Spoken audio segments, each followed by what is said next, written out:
చేయడంలో నెంబర్ 1, మోసం చేయడంలో నెంబర్ 1 అనే రుజువులు 100 ఉన్నాయి. ఒక 3 మీకు చెప్తాను.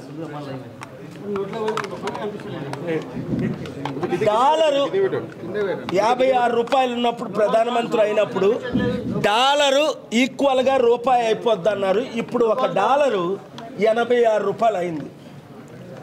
అలాగే $3 ట్రిలియన్ నల్లధనం ఉంది. ఆ నల్లధనాన్ని తీసుకొచ్చి ప్రతి ఒక్కరికి 15 లక్షల రూపాయలు ఇస్తామన్నారు. 15 మందికి 15 రూపాయలు ఇవ్వాల. నెంబర్ 3, ప్రత్యేక హోదా ఇచ్చి ఆంధ్రప్రదేశ్ని అభివృద్ధి చేస్తామన్నారు. నేను కోర్టుకెళ్ళి ప్రత్యేక హోదా గురించి ఫైట్ చేసి వాదనలు వినిపించి కోర్టు డైరెక్షన్ తీసుకొచ్చాను నరేంద్ర గారు ఇస్తే. కనీసం ప్రత్యేక హోదా కూడా ఇవ్వడానికి అవకాశం లేదు. ఈ రోజు వరకు మాట్లాడరు చంద్రబాబు నాయుడు కానీ, పవన్ కళ్యాణ్ కానీ, జగన్మోహన్ రెడ్డి కానీ. 4, స్మార్ట్ సిటీలు కడతామని తెలంగాణలో 10, ఆంధ్రప్రదేశ్లో 13 అని మోదీ గారే 100 సిటీల్లో 23 ఇక్కడ కడతామన్నారు. ఒక్క స్మార్ట్ సిటీ కట్టలేదు. 5, ఎప్పుడో పోలవరం కంప్లీట్ చేస్తానన్నారు, ఇంతవరకు కంప్లీట్ చేయలేదు. 6, అమరావతికి 6 సంవత్సరాలు అయినప్పుడు, అప్పుడు 5 ఇప్పుడు 5 10 సంవత్సరాలు అయి మోదీ గారు వచ్చిన కూడా అమరావతి బిల్డింగ్లు కంప్లీట్ అవ్వలేదు, కూలిపోయే పరిస్థితిలో ఉన్నాయి. ఇలాంటివి ఎన్ని చెప్పమంటారు? ఒకటి మాత్రం కంప్లీట్ చేశారు, రామ్ టెంపుల్. ఏమనంటే జై శ్రీరామ్ అన్నోనందరినీ కాల్చండి, తొట్టండి అని కొంత మతోన్మాదులు ముందుకు వచ్చారు. ఇప్పుడు దాదాపు ఒక 56,000 కోట్ల పనులు జరుగుతున్నాయి కదా సార్, అన్నీ కూడా నిన్న ప్రారంభోత్సవాలు జరిగినాయి. మీరు అట్లా ఎందుకు మాట్లాడుతారు? శుభమాని పలుకుమంటే రాష్ట్రానికి రాజధాని లేదు, అభివృద్ధి లేదు, అలాంటి పరిస్థితుల్లో మీరు ఎంకరేజ్ చేయాలి కానీ డిస్కరేజ్ చేసే విధంగా మాట్లాడారు. సత్యం మాట్లాడుతున్నాను నేను. ఆంధ్రప్రదేశ్ అప్పు 12 లక్షల కోట్లు, దానికి వడ్డీ సంవత్సరానికి 50,000 కోట్లు. వడ్డీ కట్టలేని పరిస్థితుల్లో మనకి అప్పు ఇస్తున్నారు, ఫ్రీగా ఇవ్వట్లేదు. మనం 1,00,000 కోట్లు ట్యాక్స్ రూపమును కడితే ఆంధ్రప్రదేశ్ నుంచి, తెలంగాణ నుండి వాళ్ళు మనకి తిరిగి ఇస్తుంది కేవలం 40,000 కోట్లు మాత్రమే. గమనించండి. అదే 1,00,000 కోట్లు గుజరాత్ గవర్నమెంట్కి, సెంట్రల్ గవర్నమెంట్కి ఇస్తే గుజరాత్కి 7 లక్షల కోట్లు తిరిగి ఇస్తున్నారు. నెంబర్స్ చూడండి, నేను మాట్లాడినవన్నీ పూర్తి సత్యాలు. డిబేట్కి రమ్మనండి మోదీ గారిని, డిబేట్కి రమ్మనండి చంద్రబాబుని. ఎలాగా ఈ కేసీఆర్, రేవంత్ రెడ్డిలు రారు. ఎందుకంటే బంగారు తెలంగాణ, దరిద్ర తెలంగాణ, అప్పుల తెలంగాణ, డ్రగ్లు తెలంగాణ, హైడ్రా తెలంగాణ, హిందూ ముస్లిం క్రిస్టియన్ మధ్య గొడవలు పెట్టే తెలంగాణగా మార్చి ఇప్పుడు 10 లక్షల కోట్లు తెలంగాణలో అప్పు. టాపిక్ మళ్ళీ తెలంగాణ మీదకి వచ్చింది. ఇప్పుడు ఫైనల్గా మీరు అమరావతి రాజధానిని అంగీకరిస్తారా, అంగీకరించరా? రాజధాని ఎందుకు అంగీకరించరు? దాని కాదు ఇష్యూ. అది వైజాగ్, ఆంధ్రప్రదేశ్లో అమరావతి కాదు ఇక్కడ. నేను మీకు అర్థం అవట్లేదా? మీరు ఆత్మహత్య చేసుకునే పరిస్థితి బాబు. నీ జీతం 50,000 రూపాయలు, నీ ఖర్చులు నెలకు 2 లక్షలు. నువ్వు జీతమేనో పెంచుకోవాలి, ఖర్చులైనా తగ్గించుకోవాలి. రేపు మన పిల్లలు, మనవలకి కనీసం రైస్ కూడా దొరకని పరిస్థితి మన దేశంలో, మన రాష్ట్రాల్లో. ఈరోజు శ్రీలంక చూడు, పక్క దేశం. శ్రీలంక అవుతుందని 100 సార్లు చెప్పాను కదా. సుడాన్ చూడు, వెనజువెలా చూడు, జింబాబ్వే చూడు, పాకిస్తాన్ చూడు, ఇండియాయే మరల శ్రీలంక అవబోతుంది. ఇప్పుడున్న అప్పు ఎంత ఎవరికైనా తెలుసా? అతిపెద్ద ఆర్థిక వ్యవస్థలో ప్రపంచవ్యాప్తంగా 3వ స్థానానికి పోతుంది. మీరు అట్లా మాట్లాడుతున్నారు. ప్రపంచంలో 3వ స్థానంలో లేవు, 180వ స్థానంలో ఉన్నాం అన్నిట్లోని. ఇదంతా గిమిక్స్. 1981లో ఇందిరాగాంధీ ప్రధానమంత్రి ఉన్నప్పుడు చైనా జీడిపి $180 బిలియన్ సమానంగా ఉండేది. ఈరోజు చైనా జీడిపి 21 ట్రిలియన్, మన జీడిపి 3 ట్రిలియన్. అంటే మనకంటే చైనా 7 రెట్లు అధికం ఎలాగైగలిగింది? చైనా 100 దేశాలకు అప్పిస్తుంది, అమెరికాకు అప్పిచ్చింది. మనం 100 దేశాల నుంచి అప్పు తెచ్చుకుంటున్నాం. నువ్వు అడిగే ప్రశ్న జవాబు ఆలకించు, సత్యాలు. ఇది జరుగుతున్నది. ఇది అప్పు చేసి పప్పు కూడా అనుకునేవాళ్ళు. ఇది అప్పు చేసి పప్పు కూడా కాదు, అప్పు చేసి బిర్యానీలు తింటున్నారు. అప్పు చేసి కిడ్నీలు అమ్ముకునే పరిస్థితి వస్తుంది. ప్రపంచవ్యాప్తంగా ప్రతి దేశానికి అప్పు ఉంటుంది కదా సార్, ఇది ఓన్లీ భారత్కే కాదు కదా, ప్రపంచంలో ప్రతి దేశం. ఎవరన్నారు ఆ మాట? అసలు నీకు ఎన్ని దేశాలు ఉన్నాయి తెలుసా ప్రపంచంలో? నార్వేకి అప్పు ఉందా? స్వీడన్కి అప్పు ఉందా? డెన్మార్క్ అప్పు ఉందా? అమెరికాకు అప్పు ఉండొచ్చు, ఎందుకంటే వాళ్ళు ప్రింట్ చేసుకుంటారు. నువ్వు చేసుకోగలవా? మనం చేసుకోగలవా? అమెరికా అందరి ద్వారా అప్పు తీసుకుంటారు, తిరిగి ఎవరికి ఎవరు వాళ్ళు ప్రింట్ చేసుకుంటారు.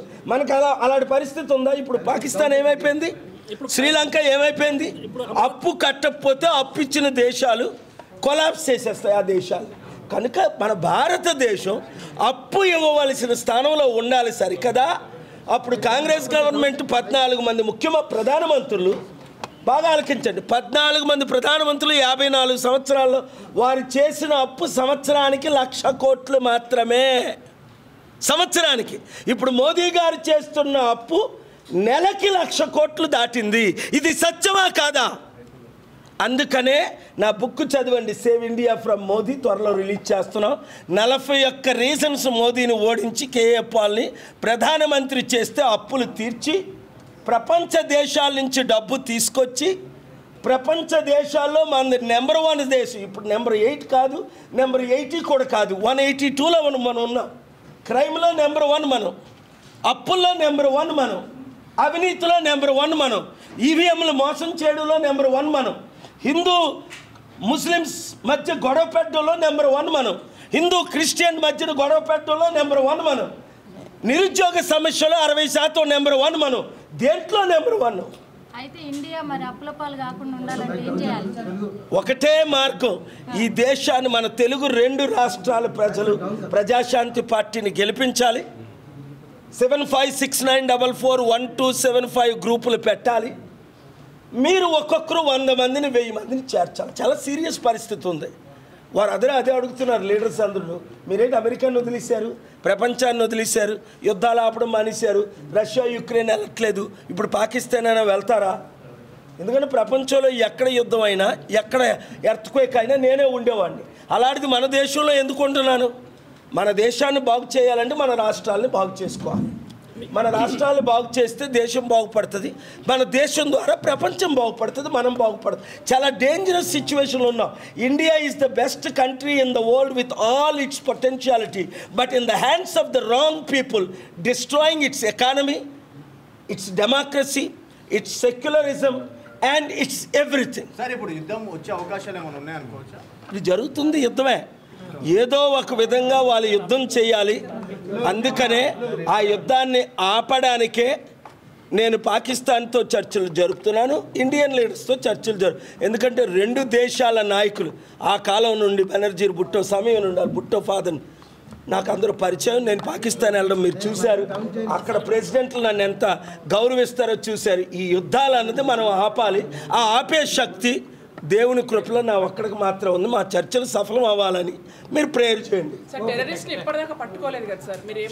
అదే ఈ టెర్రరిస్టులు అక్కడికి ఎలా చేరారు, ఇప్పుడు వరకు వాళ్ళు ఎక్కడున్నారు, దీనికి మద్దతు ఎవరిస్తున్నారు, ఇవన్నీ సిఐఏ దగ్గర ఇన్ఫర్మేషన్ ఉంది. పిల్లు కళ్ళు మూసుకొని పాలు తాగితే సరిపోదు. మోదీ గవర్నమెంట్, మన భారతదేశ గవర్నమెంట్కి నేను పూర్తి మద్దతు ఇస్తున్నాను. మోదీ గారిని, అమిత్ షా గారిని, పెద్దల్ని నేను వీలైతే ఈ ఫ్రైడే సాటర్డేనే కలిసి దీని మీద చర్చలు జరిపించి లీడర్స్ని కలిసి రూపాలా గారితో మాట్లాడడం జరిగింది.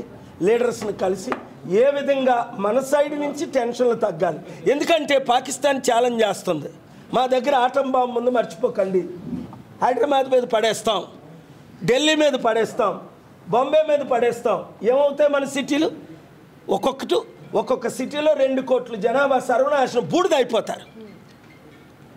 ఇప్పుడు పిచ్చోడి చేతిలో రాయిన్నట్టు పాకిస్తాన్ చేతిలో న్యూక్లియర్ వెపన్స్ ఉన్నాయి. గమనించారా దాని పవర్? అరే మేము ఎలాగా పోయాం కదా, వాళ్ళ ఎకానమీ ఎలాగా పోయింది, వాళ్ళ టెర్రరిజాన్ని ఆపలేకపోతున్నారు. ఇంకా ఏంటి, అరే మీరు మమ్మల్ని అటాక్ చేస్తే మేము మీకు మీద ఆటం బాంబులే వేస్తామని. గుర్తుందా మీకు జపాన్ హిరోషిమా బాంబు ఎన్ని లక్షల మందిని చంపేసిందో?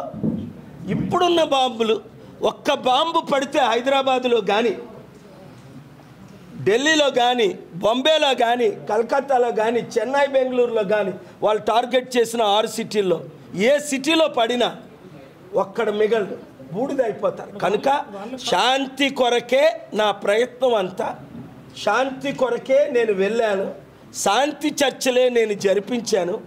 ఎవరు ఈ యుద్ధాన్ని ఆపగలరో దేవుని కృపల పైన, దేవుడి కృప, ప్రపంచంలో ఉన్న నాయకులతో నేను మాట్లాడుతున్నాను. అఫీషియల్గా వారు కూడా మీలాంటి నాయకులు వస్తేనే మంచిది, రాజకీయాల్లోకి మీరు రావడం మంచిది. ఇండియా బాగుపడాలి అంటే, ఇండియా చైనా మధ్య, ఇండియా పాకిస్తాన్ మధ్య యుద్ధమే లేకుండా ఉండాలంటే కేవలం కేఏ పాల్ ఒక ప్రూవెన్ శాంతి దూతే రావాలని జనాలు కోరుకుంటున్నారు, నాయకులు కోరుకుంటున్నారు, ప్రపంచ ప్రెసిడెంట్లు కోరుకుంటున్నారు, సెనేటర్లు, కాంగ్రెస్మెన్లు కోరుకుంటున్నారు. మన ప్రజలు, ముఖ్యంగా మన తెలుగు ప్రజలు కోరుకుంటే చాలు, ఈచ్ వన్ రీచ్ 100 అని. సార్ మొన్న అది సింహాచలం టెంపుల్లో కూడా మనకి గోడ కూలిపోయింది కదా సార్. చాలా విచారం, మీరు చూసారో లేదో నా వీడియో, నేను అమెరికాలో నుంచి ఆ వీడియో చేసి పంపించా. తిరుపతి, సింహాచలం లాంటి టెంపుల్లో 1000 కోట్ల ఇన్కమ్. మీరు చూడండి సంవత్సరానికి ఎంత ఇన్కమ్, ఆస్తుల విలువ లక్షల కోట్లు. అలాంటిది ₹1,00,00,000 ఖర్చు పెట్టి, ₹1,00,000 ఖర్చు పెట్టి గోడల్ని మరమ్మత్తు చేయలేని ఈ రాజకీయ నాయకులు, వాళ్ళ దగ్గర ఏమో లక్షల కోట్లు. వీళ్ళు ఏం చేస్తున్నారు? ఇప్పుడున్న ముఖ్యమంత్రులు, ఉప ముఖ్యమంత్రులు ఏం చేస్తున్నారు? వచ్చే ఎలక్షన్ల కొరకు దాచుకోవడం తప్ప కాంట్రాక్ట్లు ఇవ్వడం, వాళ్ళ దగ్గర 7% తీసుకోవడం. ఇప్పుడు మీ మెయిన్ టార్గెట్ ఏంటి అసలు? ఇప్పుడు ఎందుకంటే దేశ రాజకీయాలు మాట్లాడుతున్నారు, రాష్ట్ర రాజకీయాలు మాట్లాడుతున్నారు, 2 తెలుగు రాష్ట్రాలు. ఇందాకనేమో పాలన ప్రధాని కావాలని చెప్పి మాట్లాడుతున్నారు. చూసావా? మీరు చూడండి, దేశాన్ని బాగు చేయాలంటే 2 తెలుగు రాష్ట్రాలు బాగుపడాలి, పాలన మారాలి. నేను క్లియర్గా మాట్లాడుతుంది ఒకటే, పాలన రావాలి, పాలన మారాలి. నేను తప్ప ఈ దేశాన్ని ఎవడు బాగు చేయలేడే. మరో 10 సంవత్సరాల తర్వాత మీరు చూసుకోండి. అంటే ఇప్పుడు ఫోకస్ అంతా దేశ రాజకీయాల మీద పెడతారా రాబోయే రోజుల్లో? దేశ రాజకీయం, రాష్ట్ర రాజకీయాలు ఇంటర్నల్ లింక్డ్. నేను ఎప్పటి నుంచో దేశ రాజకీయాల్లో ఉన్నాను. రెగ్యులర్గా ఢిల్లీలో నెలకు 1 వీక్ ఉంటున్నాను. మీరు ప్రెస్ మీట్ల ద్వారా చూస్తున్నారు, మీటింగ్ల ద్వారా చూస్తున్నారు, అన్ని పార్టీ నాయకులు కలుస్తున్నాను. దేశాన్ని కాపాడమే మన బాధ్యత. ఎలా కాపాడుతాం అన్నది ఒక ప్లాన్ ఉంది. మన దేశాన్ని మనం కాపాడాలి అంటే, ఇండియాని నెంబర్ 1 ప్రపంచంలో చేయాలంటే మన తెలుగు రాష్ట్రాలు. నిన్న అంతవరకు ఎందుకు వాషింగ్టన్ DC ఫ్లైట్ ఎక్కుతుంటే 38 మంది Telugu passengers, IT professionals, doctors, engineers, Hindus, Muslims, Christians. Sir మీరు అద్భుతంగా మాట్లాడుతున్నారు, మా ఊరు రండి అని వర్జీనియా నుంచి, మేరీల్యాండ్ నుంచి వాళ్ళు పిలుస్తున్నారు. ఇండియన్స్, మన తెలుగువారు విదేశాల్లో ఉన్నారు అందరూ. ఈ నెంబర్ తీసుకోండి, 346-812-6546. మన మీడియా ద్వారా మీ అందరినీ నేను రీచ్ అవుతాను. మరలా నేను 10 days 2 weeksలోనే మరలా మీ దగ్గరికి వస్తున్నాను, చర్చలు జరుపుతాను. అమరావతి సభకు మీకు ఆహ్వానం అందిందా? అసలు అమరావతి మీ గురించి మీరు ఎందుకు మాట్లాడలేదు? నేను మాట్లాడుతుంది అమరావతి ఎలా సర్వనాశనం అయిపోయిందని. అమరావతి పేరుతో, ఆంధ్రప్రదేశ్ పేరుతో, స్టీల్ ప్లాంట్ పేరుతో ఇప్పటికే వీళ్ళు 1000 కోట్లు దోచుకున్నది సత్యం. నేను అన్నది అప్పు చేసి క్యాపిటల్ వద్దు మనకి. అప్పు ఇప్పుడు పరిస్థితుల్లో మరి 12 లక్షల కోట్లు ఉన్నప్పుడు ఒక రాజధాని కూడా అవసరం కాబట్టి ఎట్లా తీసుకొచ్చి కట్టాలి? అది నేను ఇప్పుడు దాకా చెప్పింది అదే.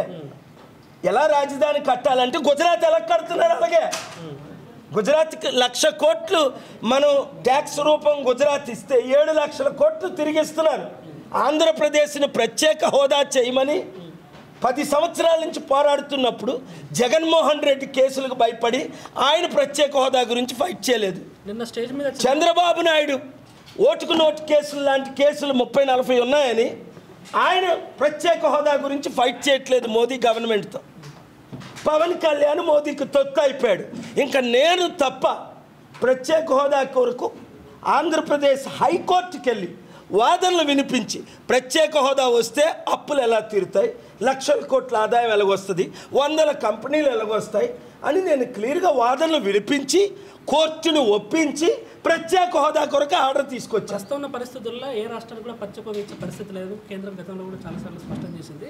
ఈ నేపథ్యంలో ఇప్పుడు ఏదైతే సభ జరిగిందో వాళ్ళంతా కూడా మోడీ చొరవతోనే, మోడీ సపోర్ట్తోనే కూడా అమరావతి అభివృద్ధి చెందుతుందని నిన్న పవన్ కళ్యాణ్, చంద్రబాబు కూడా మాట్లాడడం జరిగింది. అదే అన్నారు వాళ్ళు మోదీ తొత్తులు. ఇప్పుడు మీరు అడిగిన ప్రశ్నలు కూడా ఆ మోదీ తొత్తుల్లాగే ఉంది నేను అన్నది. ప్రత్యేక హోదా ఎందుకు ఎవరు 9 రాష్ట్రాలకు ఇచ్చారు? మీరు ఫ్యాక్ట్స్ తెలుసుకోవాలి. 29 రాష్ట్రాల టెరిటరీల్లో 9 రాష్ట్రాలకు ఇచ్చి ముఖ్యమైన ఆంధ్రప్రదేశ్కి ఎందుకు ఎవరు? వీళ్ళకి దమ్ము లేక, తెచ్చే దమ్ము లేక. ఇప్పుడున్న రాజకీయ నాయకులు మీరు చిత్తుగా ఓడించండి. అమరావతి రాజధాని వద్దు, ప్రత్యేక హోదా ఒకటి కావాలంటున్నారు. ప్రత్యేక హోదా కావాలి, అమరావతి రాజధాని మన డబ్బులతో మనం కట్టుకోవాలి, మనం ట్యాక్స్ రూపంగా ఇస్తున్నది, అది నేను అంటుంది. Thank you very much. విదేశాల్లో ఉన్నత విద్యను చదువుకోవాలని అనుకుంటున్నారా? అయితే వెంటనే ఫ్లైగ్రాడ్ ఓవర్సీస్ ఎడ్యుకేషన్ కన్సల్టెన్సీని సంప్రదించండి. మీ విదేశీ కలలను సాకారం చేసుకోండి. ఫ్లైగ్రాడ్